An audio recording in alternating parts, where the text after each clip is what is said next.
Hello and welcome. On day 500 of Russia's second phase of the invasion of Ukraine, we are going to watch some videos that highlight Ukraine's problems, Ukraine's difficulties in its current counteroffensive.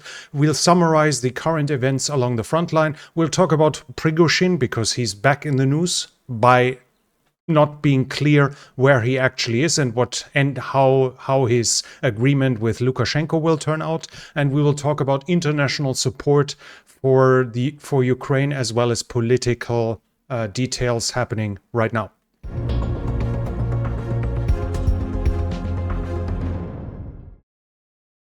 We will start with this here showing us, this is supposedly the flight path from the private plane of Prigozhin, seeing that he left Minsk again, is back in Russia and is flying back and forth from Moscow to St. Petersburg and back to Belarus and then back to Moscow. And lately on July 6th, he has been, his plane has landed in Rostov. So as of now, there is no clear idea where Prigozhin is. According to Lukashenko, Prigozhin and Wagner are not in Belarus. They have not arrived yet, and the reports are that the Wagner mercenaries, the Wagner force, is still in their base camps in Ukraine and in Russia. They have not moved to Belarus yet. There was another air attack on Ukraine. 12 of 18 Shahid that were used were supposedly shot down, according to the Ukrainians, as well as 11 caliber of 7 out of the 11 caliber that had been used. When we talk about the events on the front line, we have still intensive activity north of the Seversky Donetsk. We have a high number of Russian attacks being reported from Novoselivke to Stelmachivka, which should be roughly here. It's not on this map, so a little bit southwest of Novoselivke, probably somewhere in this region here. Karmasinivka, which is down here. And we have Russian attacks being reported in the Serebryanska forest. Supposedly they gained some positions there, but I have no proof of this actually having happened. The Ukrainians have attacked, according to the Russians, at Novoselivke as well. They have attacked at Karmasinivka as well, so also down here. Makivka was another area of their attacks, as well as Nevske, so should be somewhere here. Yampulivka, Torske, and Dibrova. No changes of territory being recorded north of the Seversky Donetsk. South of it, we have Ukrainian attacks from Bilohorivka, both east and northeast towards Shipylivka. The Russians were attacking at Berestove. So Berestove is here. In this direction, they were attacking up there. And there is a report that at Berchivka, they attacked and were repulsed as well. So the Russian activity is continuing there as well. Berchivka, by the way, is here. We have kind of visual proof that the Ukrainians advanced somewhat in the direction of Yahidne. There was a video and it's geolocalized to be here. You see Yahidne here, but if we look at it, in fact, we're talking about, if I wasn't completely wrong, we should talk about this position here. So they crossed the so-called gray zone and have entered the Russian defensive positions in that forest. That is the whole success I can report in the direction of Yahidne. The fighting is also continuing south of Bakhmut at the outskirts of Klishivka. We have another video here of shelling that is happening in this direction. It was geolocalized. It's at this area here. We've seen some pictures of in the past there. This is this area here. The Ukrainians are creeping closer, but they still are not in control of the elevations, at least not completely. That is more or less the what both sides agree to. We have here an article by a Ukrainian military bloggers who says that they advanced something in the south, for instance, they advanced. But if we look at his map, we see that Klishivka, which is here, the heights are maybe in the gray zone, but they're definitely not in under Ukraine's control as of now, according to him. So Klishivka is still being pushed. The Russians have reportedly brought in reinforcements, but as of now, as this very moment, it seems highly likely that the Ukrainians are not inside of Klishivka yet. Further south, we have reports of a Ukrainian attack in the strength of a full company on Osaryanivka. This is here. The two majors have reported it, and we have a video of Ukrainians attacking at Mayorsk that is being headed around, and there we can see that losses are not just one-sided, even though they are at times being shown here. Here in the area of Mayorsk, we see a Ukrainian column coming up here, and then we see a compilation of FPV drones hitting various Ukrainian vehicles. We see a BMP-2 here being likely, at least, or being hit. I think we can take this as a guaranteed hit, even though the video doesn't show it. That seemed to have been a T-series tank, another Ukrainian IFV, and one that might not have been hit. And we see another strike on a Ukrainian tank, and another Ukrainian tank, and a BMP-2 being struck here again. So the Ukrainians are showing those videos themselves too. So of course the Russians are suffering themselves too, but this is far from one-sided, the losses that we have here. Further south at Avdiivka, we have continued fighting. The Russians attacked at Novokalinove. In this direction here, there's a Russian attack reported, as well as on Avdiivka itself. I'm not completely sure from which direction, as well as in the direction of Pervomaiske. Also at Nevelske, which is here, Marinka and Novomikhailivka are Russian attacks reported. The Ukrainians attacked in Severne and Vodiane, so probably from Severne in the direction of Vodiane, as well as in Pervomaiske. I cannot confirm any change of territory at this point. Further west, we have reported fighting on close to the border of the oblast. The Russians attacked in the direction of Blahodatne and were defeated. They were repulsed. The Ukrainians were attacking at Novodonetsk, Staromaiske, which is here, and Priutne, which is here. According to the Ukrainian blogger that I've already shown you, the Ukrainians gained some ground south of Rivnopil, here in the direction of Priutne. It should be more or less in this area here, but that if we take his word as fact, then this is all that is to be reported in this direction. South of Orikhiv, there are reports that Ukrainians attack in the lines of Novofedorivka, Verbote, so here, Verbove, and that the attacks are also going Nesteryanka Kopani, which is here, which would indicate that the Ukrainians try to flank Robotine. There are reports about fighting north of Robotine, but again, I have no confirmation of the Ukrainians actually having entered the town, despite some reports of it by some mill bloggers. But there is no evidence whatsoever that the Ukrainians have advanced further than the trees north of the town. It seems now that they intend to flank. It's almost obvious that they attack west and east of the town. So we will have to see how it advances there. While we have reports of attacks, I cannot confirm any change in the hand of territory. Further west, we have a very weird news, and that is from Voenkor. They are saying that the Ukrainians withdrew from Pryaty-Khatki after 30 unsuccessful attacks in the direction of Sherebyanki. So after they were fighting in this direction, they supposedly have retreated north. No confirmation if this is true, and if I remember correctly, that message was from... no, it's from today.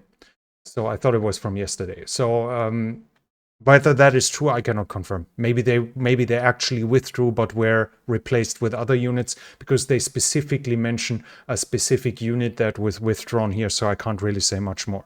When it comes to the bridgehead over the Dnipro, nothing has changed in this regard. Nothing has changed here. We still have Ukrainian forces likely being here on the Antonivka bridge, under it, and in this area. The Russians are still attacking, but so far they have not been able to dislodge the Ukrainians from the other side of the Dnipro. But while I call it a bridgehead, and while we could probably argue it is one, I want to emphasize once more that there is still a 100-meter wide river between them and the rest of the riverbank, basically. So even if they were to fully control this would not mean that they could simply advance in the direction of Crimea.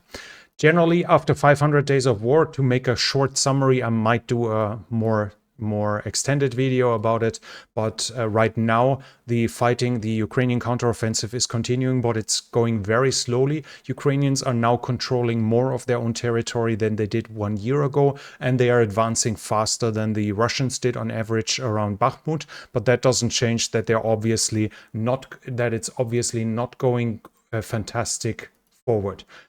During that time, at the same time, while the Ukrainians are having their counteroffensive, the Russians are still increasing their own fortifications.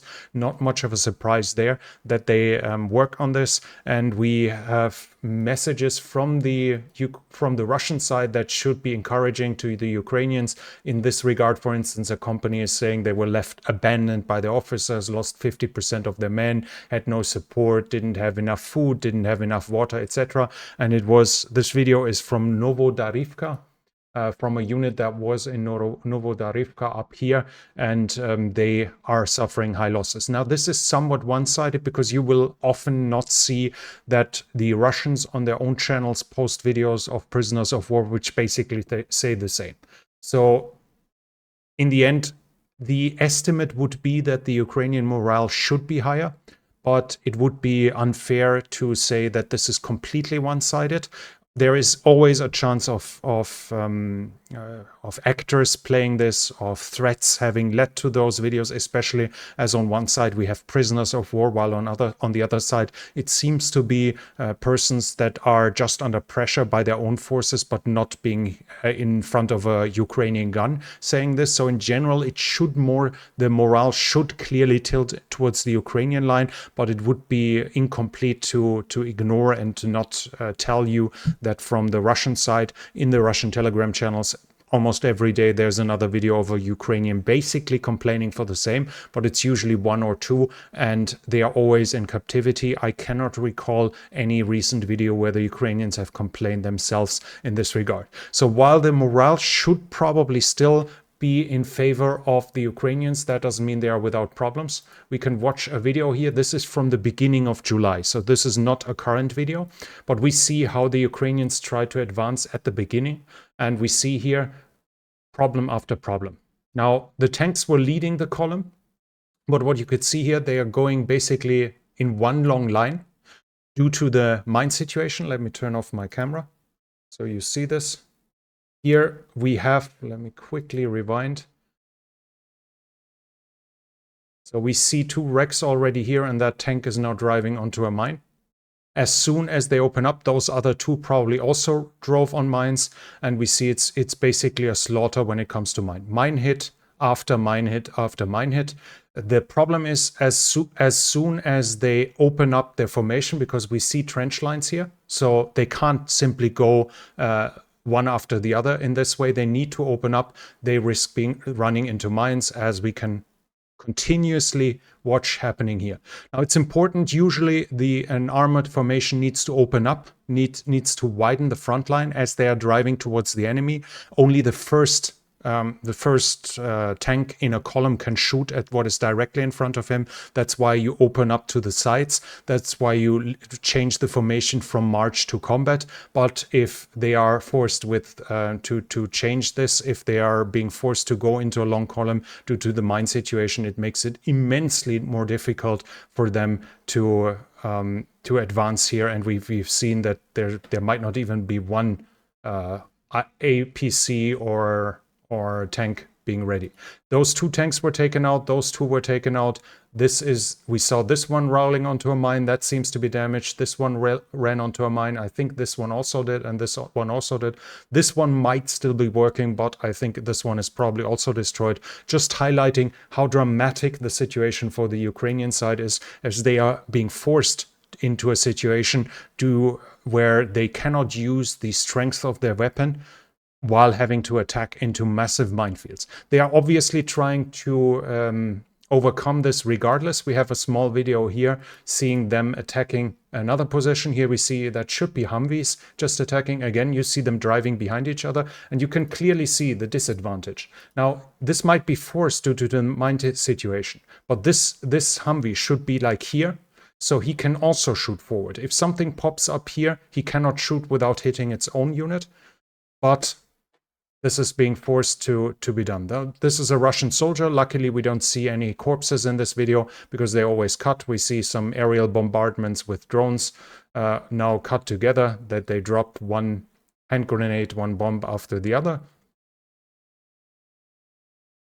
And after that preparation, you see he almost hits the car in front of him. And now they're closing in.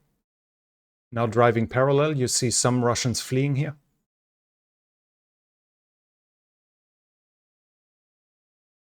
Then again, a Humvee to storm a position like this isn't the ideal means either. Look at the extreme short distance from which they are using the heavy machine guns to suppress the Russian positions. And here, at least, it seems to have been completely successful. One hand grenade thrown into the trench here. And that's where the video more or less ends really soon. But we see the immense difficulties the Ukrainians have because of their lack of equipment and because of the tremendous minefields that are being set up. Ukraine is trying to, this is why we see the counteroffensive having slowed down significantly. They clearly tried at the beginning to push through. We've seen this column here, which is a solid attack, probably of company size level, or at least squad size level. We see them advancing here. We've seen the Leopard 2A6 together with Bradleys advancing, but they were stopped head-on by Kamo 52 and by minefields. So since then, the whole process has slowed down, and they are slowly trying to advance, clearing minefields with small groups, but they can't do it anymore. They can't push in with big units, and this is the result now. While they are doing this, they are trying to take out as many enemy artillery pieces as possible. And here we see 2 Uragan being blown up with HIMARS missiles that are being used in a counter battery role here. If the Ukrainians have enough stamina to keep doing this, if their losses aren't too high and they consistently take out high valued artillery by the Russians, they can still fairly well succeed, especially as both sides are still in agreement that the majority of the Ukrainian Serbs have not been engaged yet. So despite very slow progress and despite visible losses, we are nowhere close to the end of Ukraine's counteroffensive potential. There's some news about the Zaporizhzhia nuclear power plant. As I said to you in the last situation report, I don't see a real reason for either side to blow it up, at least not a convincingly enough one, and at least so far I luckily was proven right. The International Atomic Energy Association, I think that's what the last A is for. Nevertheless, the IAEA were observers of it were allowed to access the Zaporizhzhia nuclear power plant here, but they were not allowed so far yet to go onto the roofs where the Ukrainians said explosives were placed. So whether those are explosives or not, we'll have to see in the future. When it comes to the fourth generation by the Russians, we have some more information here, and that is according to this Telegram channel. There are the Russian government is forcing big companies to send its own employees, to force them, to incentivize them to sign contracts with the Russian Ministry of Defense, basically to fight in the war. And the companies are being pressured like this, so they offer financial incentives, but they have now switched to a point where they are placing advertisement to to work for their company, but not to work for the company directly, but basically to just be funneled through into the Ministry of Defense to probably fulfill their quota without losing their experienced personnel. From the Crimean Peninsula, from the Black Sea Fleet, we have a report that the Cyclone, a Karakut-class corvette, was placed into service. We have one sister ship here as an example. It was built in Zelenodolsk and can carry 8 caliber and has a Panzer Shorad system for air defense. It is now supposedly being put into service, and 2 more are in construction in the Black Sea, so they might add to the Black Sea fleet. Despite the Dardanelles and the Bosphorus being closed, the Russians still can increase their strength simply by building new ships in the shipyards they control around the Black Sea. From Russia, we hear that in Moscow, the police is now being trained in house-to-house fighting, in urban combat. They are also being trained with light machine guns and assault rifles. This is another sign that the Moscow police is being prepared for a potential second insurgery, for a revolution, to be able to fight in this, as Russia clearly was shaken by the military revolt from Wagner. And we have news from the Financial Times, according to which Xi Jinping warned Putin not to use nuclear weapons in Ukraine. So hopefully this will be successful, as I guess this will likely be the only country not hostile towards Russia that still has some influence. So if he pressures Putin not to use nuclear weapons, this at least seems to indicate that a usage of Russian nuclear weapons is nowhere close. Erdogan had a meeting with Zelensky, and in which he said that Ukraine is deserving a NATO membership. So according to which Turkey would support it. But I don't think we should misinterpret this as in some way that Turkey would vote tomorrow for Ukraine to join. It's just a general statement, it shouldn't create expectations for Ukraine to be in NATO within a very short period, especially as this is requiring unanimous support, which is impossible, close to impossible. Even the United States said that they are not going to, Biden said Ukraine is not able to join. And if we think about Article 10, which says that the overall security needs to improve through a member joining, it's hard to argue how this is an improvement of the security of other NATO members if one NATO member is being a member joins that is currently at war with a nuclear power. That is so whatever the claims are, I would say there is no chance Ukraine is going to join NATO while the war is still ongoing. That's at least what I think. Erdogan, during that meeting, also apparently broke an agreement with Russia by letting 6 leaders of the Azovstal defense fly to Ukraine with Zelensky. Supposedly they were meant to be interned in Turkey until the end of the war, but now they were allowed to return home. And international support is also coming. The US are delivering more material, among that cluster munitions, 32 Bradleys and another 32 Strykers, as well as 31 M777 howitzers. And as the cluster munition is being discussed now and then, I made a video yesterday that you can check on this channel about cluster munitions, but I've read a lot of comments in this regard and questions both on YouTube as well as on Twitter whether they can be used. Cluster munitions could be used to clear minefields.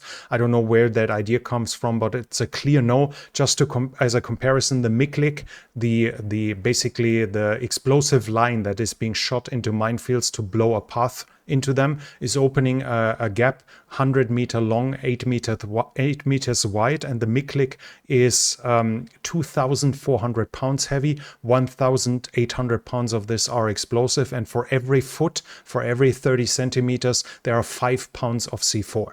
On the other hand, we have the grenades in the M42 and M46 that are likely going to be in the as DPICMs in the cluster munitions. Should roughly, I didn't find numbers, but from the estimate of the overall weight of the weaponry, etc., I would guess that each of those submunitions has probably 80 to 100 grams of explosives. Just to compare, 1 foot, 5 pounds, so 2.2 kilos, or 80 80 to 100 grams. Cluster munition will be able to clear mines if the submunitions hit the mines directly. And that's more or less it. So there is no way you can clear a minefield with cluster munitions, just to make this clear, as this was hoped for or misunderstood from some regards. And finally, we have the message that Ukraine will receive Turkish self-propelled howitzers, the T-155 Firtina, a 155 self-propelled howitzer that is going to be given to Ukraine, but I'm not sure when. So it's being announced, but probably it might still be in production. I'm not completely sure when they are going to be handed over, but from what I understand, not anytime soon. It's just for future, like a promise in the future. That was it already from this situation report for today. If you enjoyed this, please hit the thumbs up button, leave a comment for the algorithm. What do you think is the do you see a problem with the usage of cluster munitions by Ukraine? And do you think, where do you think we'll see the war going on in 1 year? Do you think the war will be over by then, or which part of Ukraine will then be occupied by Russia? Leave your comment in the comment section. That also really helps with the algorithm. And if you're new here, I would like to invite you to subscribe to the channel and hit the bell icon so you don't miss future videos. This channel is only possible because of the support from viewers like you. So if you'd like to support the channel, you can do so by the means in the description. Thank you very much for everyone already supporting me. And that's it from me for now. Thank you for watching, and I'll be back.